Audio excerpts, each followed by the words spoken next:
પછી હું પાર્કિંગમાં 12 વાગ્યા સુધી ઊભો રહ્યો અને પછી હું ઘરે આવ્યો ને ઘરે રોયો.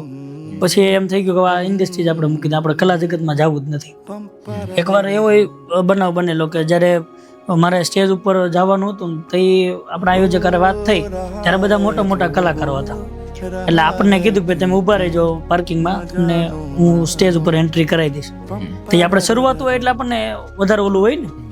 એટલે ત્યારે સ્ટેજ ઉપર એન્ટ્રી કાંઈ મળી નહીં, મારા ફોન રિસીવ કર્યા નહીં, સ્વિચ ઓફ કરી દીધા, ઘણા બધા કોન્ટેક્ટ કર્યા પણ કાંઈ સ્ટેજ ઉપર જવા દે નહીં. પછી હું પાર્કિંગમાં 12 વાગ્યા સુધી ઊભો રહ્યો અને પછી હું ઘરે આવ્યો ને ઘરે રોયો.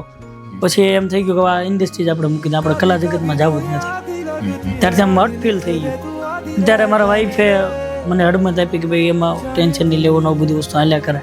પછી ફરી વાર પાછું આખો નવો સરથી બધું આગળ વધ્યું.